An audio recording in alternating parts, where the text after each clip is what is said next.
Welcome to స్వతంత్ర TV. నా పేరు రహీం. ముందుగా హెడ్లైన్స్ చూద్దాం. బీజేపీ అంటే బాబు, జగన్, పవన్. 2029లో ఏపీ సీఎంగా షర్మిల అవుతారన్న రేవంత్.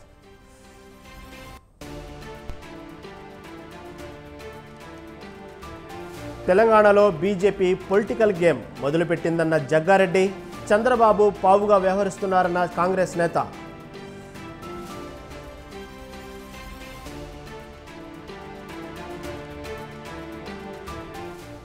హామీల విషయంలో చంద్రబాబు సన్నాయి నొక్కులు. కూటమి ప్రభుత్వంలో అరాచకాలు జరుగుతున్నాయన్న సజ్జల.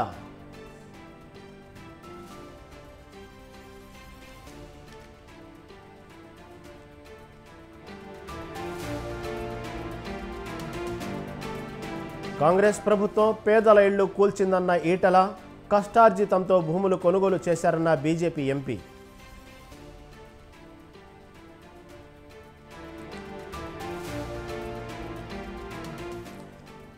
నీట్ పేపర్ లీక్ అయిన మాట వాస్తవం. జాగ్రత్తగా పరిశీలించాకే తీర్పు ఇస్తామన్న సుప్రీంకోర్టు.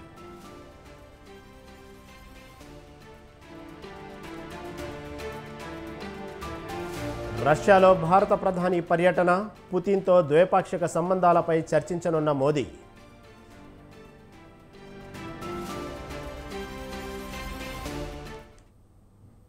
ఏపీ రాజకీయాలపై తెలంగాణ ముఖ్యమంత్రి రేవంత్ రెడ్డి ఆసక్తికరమైన వ్యాఖ్యలు చేశారు.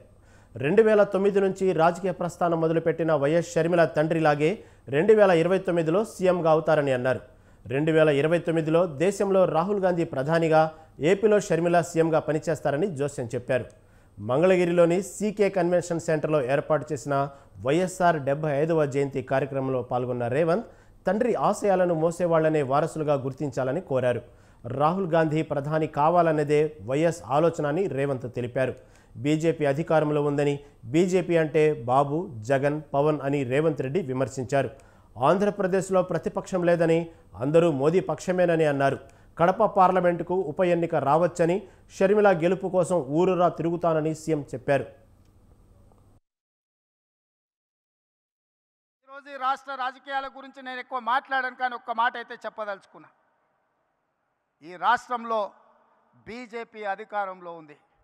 బీజేపీ అంటే బాబు, జగన్, పవన్. ఈ రాష్ట్రంలో ప్రతిపక్షం లేదు. ఈ రాష్ట్రంలో ఉన్నది మొత్తం పాలక పక్షమే. బాబు గారు మోడీ పక్షమే, జగన్ గారు మోడీ పక్షమే, పవన్ గారు మోడీ పక్షమే. ఈ ఆంధ్రప్రదేశ్ రాష్ట్రానికి ప్రజల పక్షాన, బడుగు బలైన దళిత గిరిజన మైనారిటీ మహిళల పక్షాన నిలబడి కొట్లాడేది, నిలబడి మాట్లాడేది, ఢిల్లీతో నిలబడి కలబడేది వైఎస్ షర్మిల గారి నాయకత్వంలో మీరు పనిచేయండి. తప్పకుండా 2029లో రాజశేఖర రెడ్డి గారు ఏ విధంగా అయితే 84లో ప్రస్తావన మొదలుపెట్టి 2004లో 20 సంవత్సరాలు కొట్లాడి ఆనాడు ఉమ్మడి ఆంధ్రప్రదేశ్కు ముఖ్యమంత్రి అయిందో, 2009లో ఈ ప్రస్థానం మొదలుపెట్టి 2029లో ఆంధ్రప్రదేశ్ రాష్ట్రానికి వైఎస్ షర్మిల ముఖ్యమంత్రి అవుతుంది. ఈ మధ్య టీవీలో, పేపర్లో చూస్తున్న కడప పార్లమెంట్కు ఉప ఎన్నికలు రావచ్చు అని. నిజంగానే ఉప ఎన్నికలు వస్తే ఊరూరు తిరిగే బాధ్యత నేను తీసుకుంటా.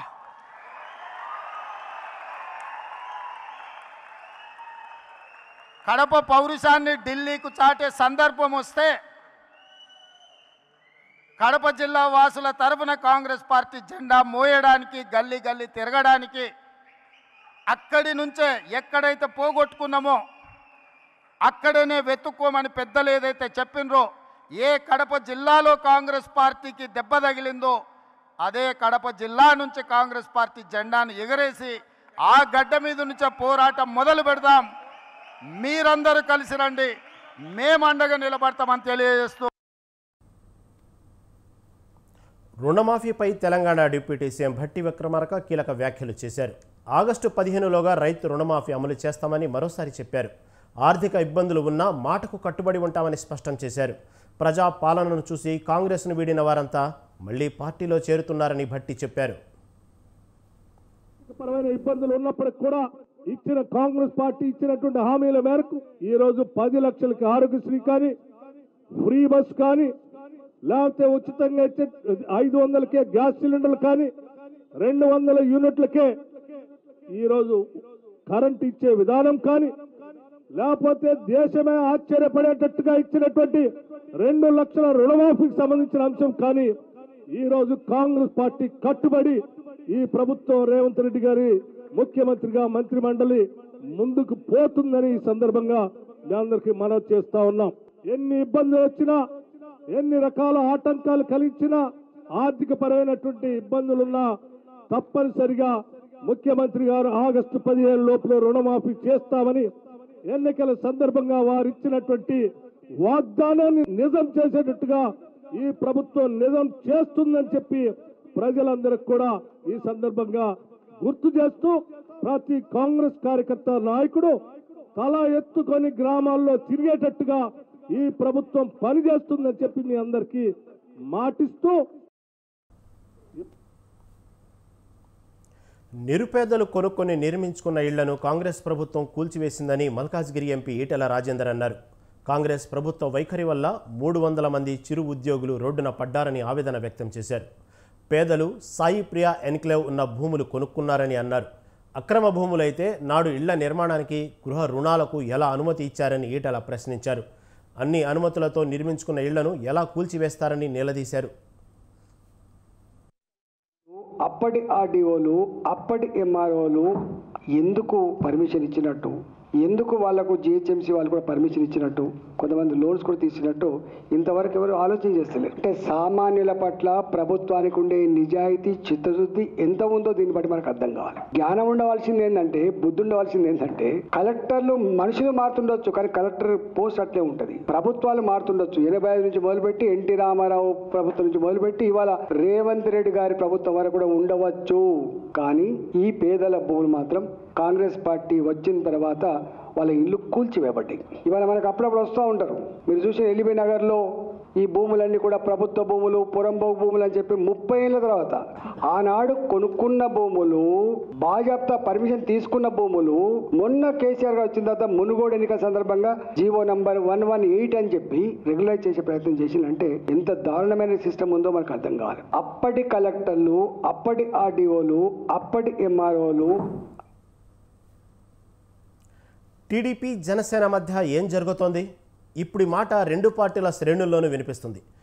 ఏపీలో ఎన్డీఏ కూటమి ప్రభుత్వం ఏర్పడిన తర్వాత సీఎం చంద్రబాబు ఉప ముఖ్యమంత్రి పవన్ కళ్యాణ్కు విపరీతంగా ప్రాధాన్యం ఇచ్చారు. పలు కార్యక్రమాల్లోనూ ఆయనకు సముచిత స్థానం కల్పించారు. కానీ గత కొన్ని రోజులుగా వరుసగా జరుగుతున్న ఘటనలు చూస్తే అంతర్గతంగా ఏదో జరుగుతుందన్న ప్రచారం మాత్రం జోరందుకుంది. కీలక పర్యటనల్లో సీఎం చంద్రబాబు వెంట డిప్యూటీ సీఎం పవన్ కళ్యాణ్ లేకపోవడమే ఇందుకు కారణం.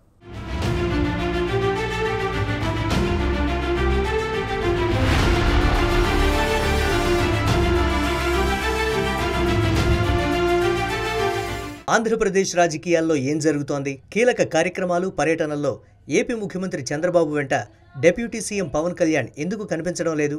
జనసేన నేతలు, నాయకులు, పార్టీ శ్రేణుల్లో ఇప్పుడు ఇవే కామెంట్లు అంతర్గతంగా వినిపిస్తున్నాయి.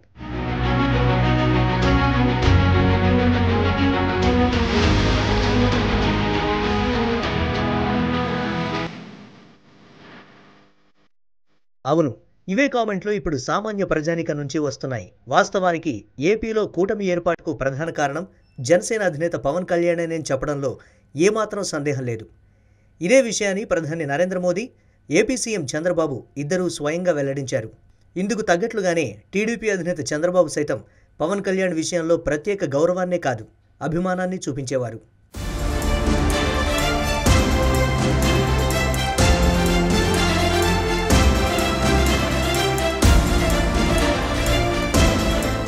ఎక్కడిదాకో ఎందుకు?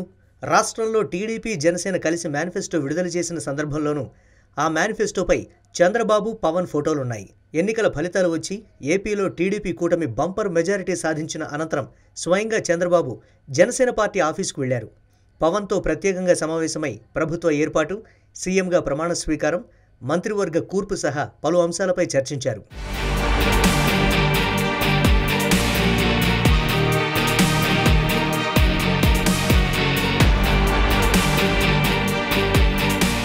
టీడీపీ కూటమి ప్రభుత్వం ఏర్పాటైన తర్వాత కీలక మంత్రివర్గ శాఖలు పవన్ కళ్యాణ్కు కేటాయించారు సీఎం చంద్రబాబు. అంతేకాదు డిప్యూటీ సీఎం పదవి కట్టబెట్టారు. మంత్రుల ఛాంబర్లలో సీఎం చంద్రబాబుతో పాటు deputy CM Pawan Kalyan photo సైతం ఉంచి సముచిత ప్రాధాన్యం కల్పించారు. దీంతో అప్పటి వరకు అంతా సవ్యంగానే సాగింది. కానీ ఆ తర్వాతే పరిస్థితిలో మెల్లమెల్లగా మార్పు వచ్చిందా అన్న ప్రశ్నలు వినిపించడం మొదలుపెట్టాయి.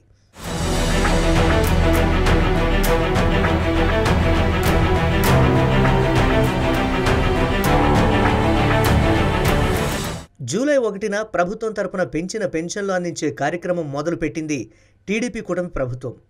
ఇందుకు సంబంధించి ఏర్పాటు చేసిన కరపత్రంలో కేవలం చంద్రబాబు ఫోటో మాత్రమే ఉంచి పవన్ ఫోటో ముద్రించకపోవడంతో జన సైనికుల్లో ఎక్కడో చిన్న అసంతృప్తి మొలకెత్తింది. రాజధాని ప్రాంతంలో స్వయంగా చంద్రబాబు పెన్షన్లు పంపిణీ చేసినా అక్కడ మాత్రం డిప్యూటీ సీఎం పవన్ లేరు. దీంతో జన సైనికుల్లో అసంతృప్తి మరికాస్త పెరిగిందన్న ప్రచారం జరిగింది.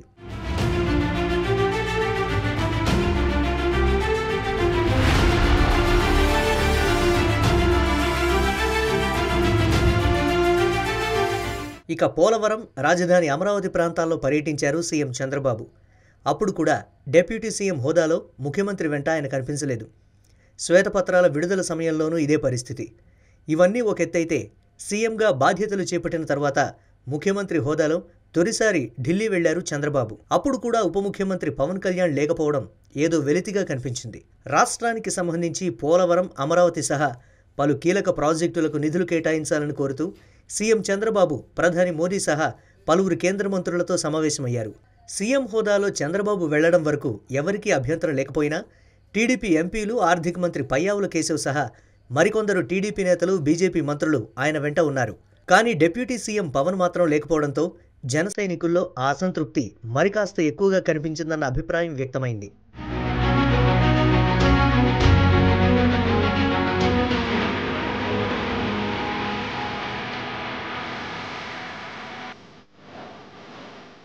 కేవలం ఇదే కాదు, విభజన హామీలపై చర్చించడంలో భాగంగా తాజాగా ఏపీ, తెలంగాణ సీఎంల భేటీ జరిగింది. ఈ సమావేశానికి తెలంగాణ నుంచి ముఖ్యమంత్రి రేవంత్ రెడ్డి, డిప్యూటీ సీఎం మల్లు భట్టి విక్రమార్క హాజరయ్యారు. ఇంతటి కీలక సమావేశానికి సంబంధించి ఏపీ తరపున సీఎం చంద్రబాబు, ఇతర మంత్రులు హాజరయ్యారే తప్ప డిప్యూటీ సీఎంగా పవన్ కళ్యాణ్ రాకపోవడం ఈసారి మరింత చర్చనీయాంశంగా మారింది.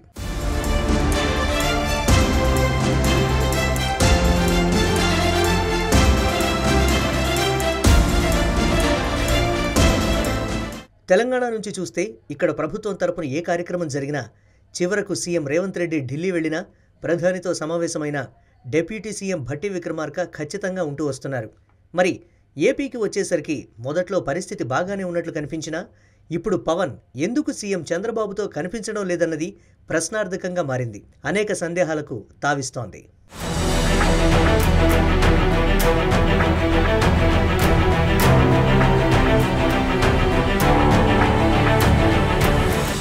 ఒక్క మాటలో చెప్పాలంటే ఏపీలో ఎన్డీఏ కూటమి ఏర్పడడానికి, అధికారంలోకి రావడానికి కీలక పాత్ర పోషించిన పవన్ ఇప్పుడు తెర వెనుక మిగిలిపోతున్నట్లుగా కనిపిస్తోందన్న వాదన జన సైనికుల నుంచి బలంగా వినిపిస్తోంది.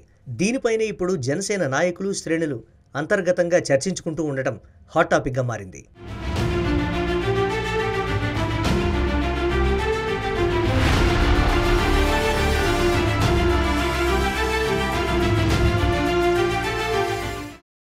ఇద్దరు సీఎంల భేటీలో చాలా ప్రశ్నలకు సమాధానాలు రాలేదని మాజీ మంత్రి అంబటి రాంబాబు అన్నారు.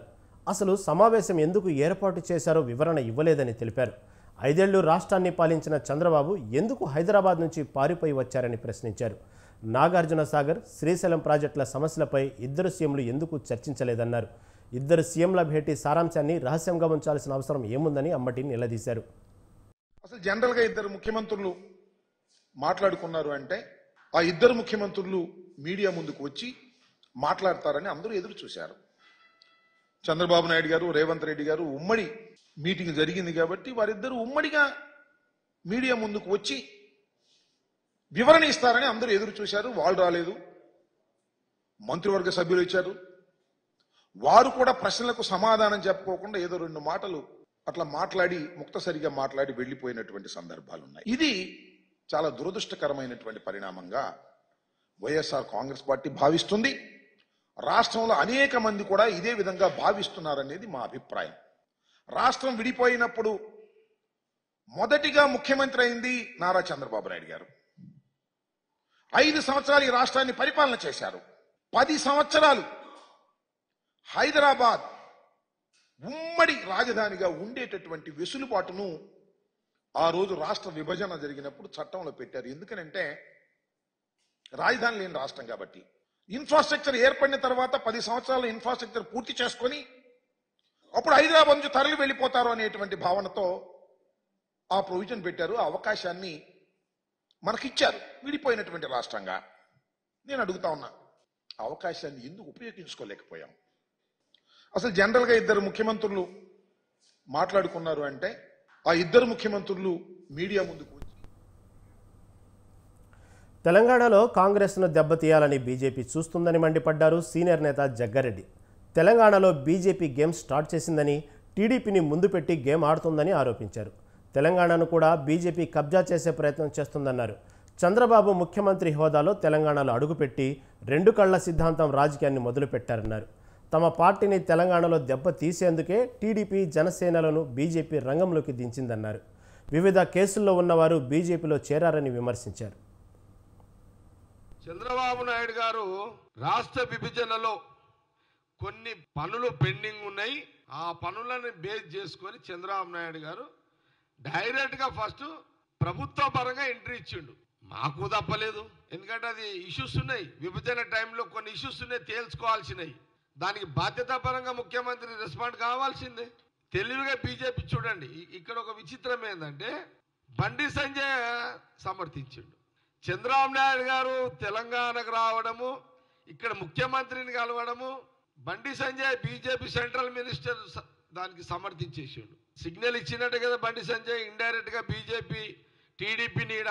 చంద్రబాబు నాయుడు గారు బీజేపీ చేతిలో ఆయన ఒక పావు. కిషన్ రెడ్డి ఏం మాట్లాడలే. మళ్ళా ఎప్పుడైనా బండి సంజయ్ మాట్లాడింది మిస్ఫైర్ అయితే కిషన్ రెడ్డి మళ్ళీ దాన్ని సవరించుకోవడానికి స్పేర్లో కిషన్ రెడ్డి ఉన్నట్టుగా నాకు కనబడుతుంది. చంద్రబాబు నాయుడు గారు ఏపీలోని ఎన్డీఏ ప్రభుత్వంపై వైసీపీ నేత సజ్జల రామకృష్ణారెడ్డి విమర్శలు గుప్పించారు. ఎన్నికల సమయంలో ఇచ్చిన హామీలను అమలు చేయడం సాధ్యం కాదని సన్నాయి నొక్కులు నొక్కుతున్నారని ఎద్దేవా చేశారు.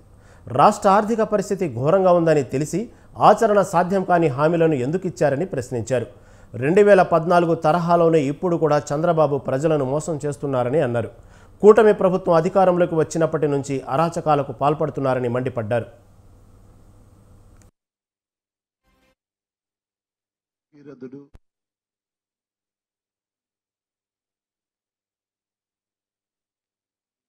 వైఎస్ఆర్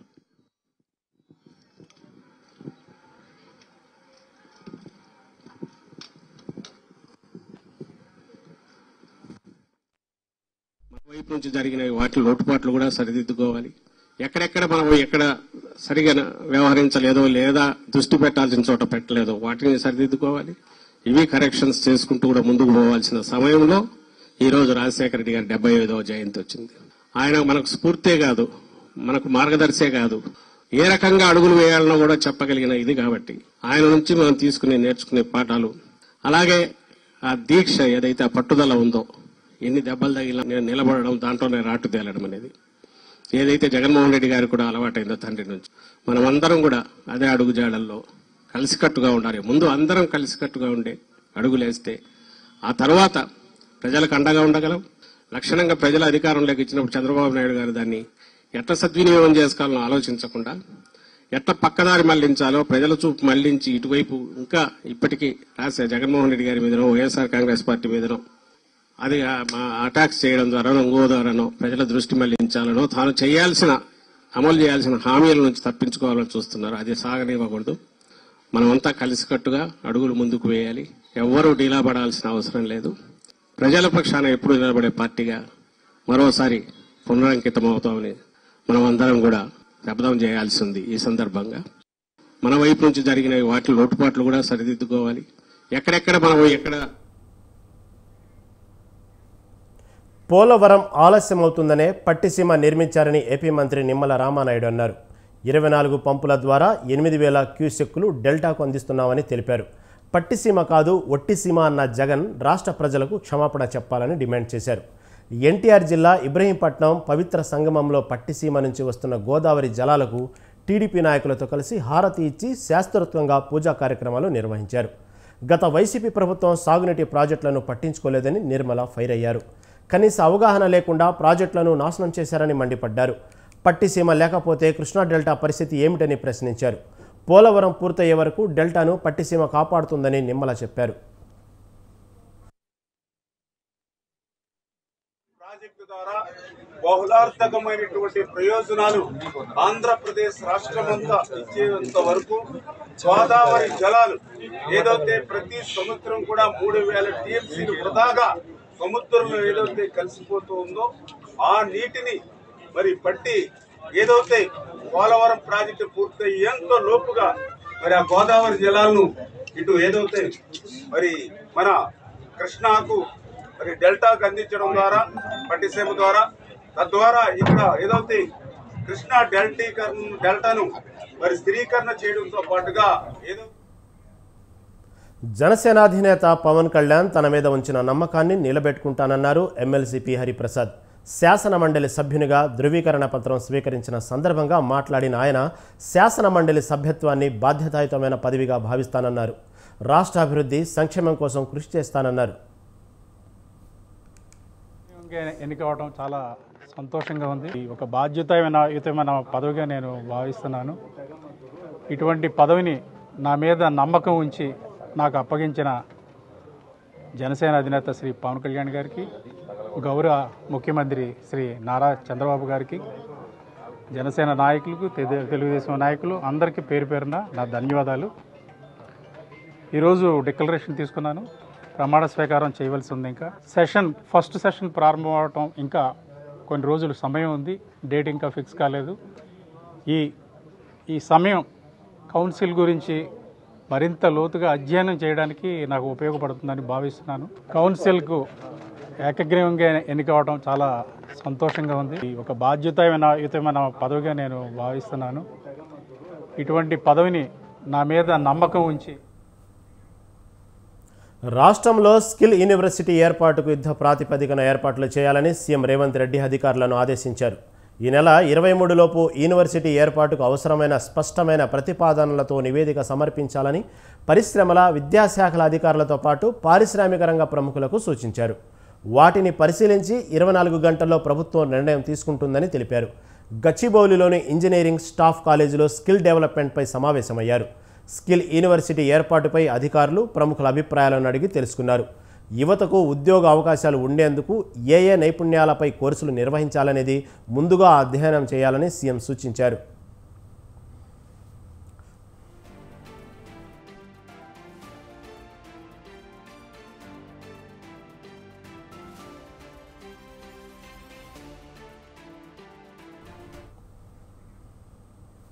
ప్రకృతిని కాపాడేందుకు మొక్కలు పెంచుదామని అన్నారు మంత్రి పొన్నం ప్రభాకర్. ఉప్పల్ నియోజకవర్గం రామాంతపూర్ పాలిటెక్నిక్ కళాశాలలో ఏర్పాటు చేసిన వన మహోత్సవం కార్యక్రమంలో పాల్గొన్న ఆయన మేయర్ విజయలక్ష్మి, జీహెచ్ఎంసీ కమిషనర్ అమ్రపాలితో కలిసి మొక్కలు నాటారు.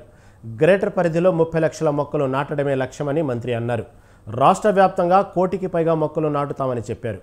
వన మహోత్సవం కార్యక్రమం కోసం ఇప్పటికే 60 లక్షల మొక్కలు అందుబాటులో ఉన్నాయన్నారు. ఏరియాలో 1 కోటి మొక్కలను ఇంటింటికి పంపిణీ చేయడంతో పాటుగా 30 లక్షల మొక్కలు జిహెచ్ఎంసీ పక్షాన 150 మంది కార్పొరేటర్ ఏరియా లోపల అక్కడ ఉన్నటువంటి స్థానిక ప్రజల సహకారంతో నాటాలనేటువంటి ఒక దీక్ష తీసుకోవడం జరిగింది. మొక్క నాటడం అంటే భవిష్యత్ తరానికి వచ్చేటువంటి జనరేషన్స్కు మనం ఒక సహకారం అందించినట్టు ఇప్పుడున్నటువంటి వాళ్ళందరం. రేపు పర్యావరణం నుంచి మాస్కులు పెట్టుకొని బతికే పరిస్థితి రాకుండా పర్యావరణం రక్షించుకోవాలంటే ఈరోజు మొక్కలు పెంచడం అనేటువంటిది చాలా ముఖ్యమైనటువంటి అంశం.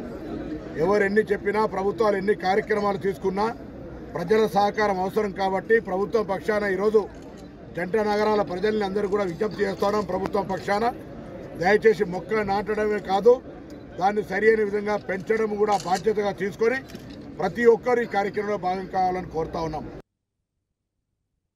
జిహెచ్ఎంసీ ఏరియాలో లాస్ట్ టైం లాగా ఈసారి కూడా ప్రతి ఒక్క ఇంటికి ఇవ్వడం, అన్ని చెట్లు మొక్కలన్నీ కూడా ఇంట్లల్లో ప్రతి ఒక్కరికి అందించేటట్టు, మరియు ఈ చెట్లని మీడియన్స్ లోపల కానివ్వండి ఆర్ మియావాకి విధంగా కానివ్వండి ఆర్ మన రెండు సైడ్ రోడ్ ఇరువైపులా కూడా అన్ని విధంగా అన్ని ఆల్మోస్ట్ 30 lakhs ఈ ఇయర్ నాటాలనేసి గవర్నమెంట్ నిర్ణయించింది. 7,000 మొక్కలు ఎవ్రీ సర్కిల్లో ప్రారంభోత్సవం వీలు చేశారు.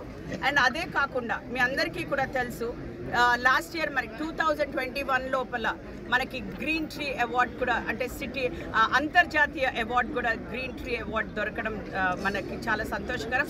అదే మేము స్ఫూర్తితో తీసుకుని, ఎందుకంటే లాస్ట్ టైం నన్ను ఇండియాలో ఒకటే మేయర్ ఎవరైతే చూస్ అయ్యారంటే అది హైదరాబాద్ మేయర్గా నేను వెళ్ళి వాషింగ్టన్ DC లోపల మన అవార్డు కూడా తీసుకోవడం జరిగింది. అండ్ అదేవిధంగా అది స్ఫూర్తిగా తీసుకుని ప్రతి ఒక్కరు కూడా అందరినీ మేము అపీల్ చేస్తున్నాం ఏంటంటే, మనం వాతావరణం కాపాడుకోవాలంటే, ఆహ్లాదకరమైన ఇది చేసుకోవాలంటే మనం అందరం కూడా చెట్లు నాటాలి. లాస్ట్ టైం లాగా ఈసారి కూడా ప్రతి ఒక్క ఇంటికి కూడా లిక్కర్ పాలసీ సిబిఐ కేసులో డీఫాల్ట్ బెయిల్ కోరుతూ రౌస్ అవెన్యూ కోర్టులో ఎమ్మెల్సీ కవిత వేసిన పిటిషన్పై విచారణ వాయిదా పడింది. ఈ కేసులో సిబిఐ జూన్ 7న వేసిన ఛార్జిషీట్లో తప్పులు ఉన్నాయని, అందుకే ఎమ్మెల్సీ కవితని రిలీజ్ చేయాలంటూ ఆమె తరపు న్యాయవాది కోర్టును కోరారు. సిబిఐ రీఫైలింగ్ చేసిన ఛార్జిషీట్లోనూ తప్పులు ఉన్నాయని న్యాయవాది కోర్టుకు తెలిపారు. దీంతో వచ్చే గురువారంలోపు కౌంటరు దాఖలు చేయాలని సిబిఐకి రౌస్ అవెన్యూ కోర్టు ఆదేశాలు జారీ చేసింది. అనంతరం కవిత దాఖలు చేసిన పిటిషన్ విచారణను శుక్రవారానికి వాయిదా వేసింది.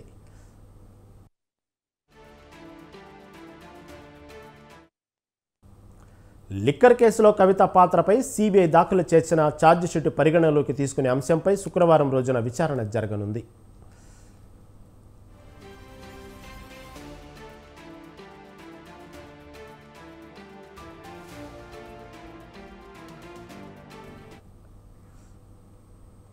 ప్రధాని మోదీ రష్యాలో పర్యటిస్తున్నారు. మాస్కో విమానాశ్రయంలో రష్యా తొలి ఉప ప్రధాని డెనిస్ మంటురో ప్రధాని మోదీకి ఘన స్వాగతం పలికారు. ప్రధాని మోదీ రష్యా అధ్యక్షుడు వ్లాదిమిర్ పుతిన్తో సమావేశమై భారత్ రష్యా ద్వైపాక్షిక సంబంధాలపై చర్చించనున్నారు. భారత్ రష్యా 22వ వార్షిక సదస్సులో పాల్గొననున్నారు. రష్యాలోని భారత సంతతి ప్రజలతో ప్రధాని మోదీ సమావేశం కానున్నారు. ఈ సందర్భంగా వారితో పలు అంశాలపై మాట్లాడనున్నారు. అనంతరం 2 రోజుల రష్యా పర్యటనను ముగించుకొని ప్రధాని అక్కడి నుంచి ఆస్ట్రియాకు వెళ్లనున్నారు. ఆస్ట్రియాలో ఒకరోజు పర్యటించి భారత్కు తిరిగి రానున్నారు.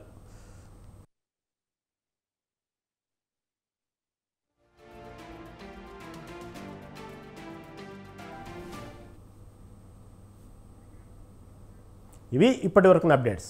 కీప్ వాచింగ్ స్వతంత్ర టీవీ.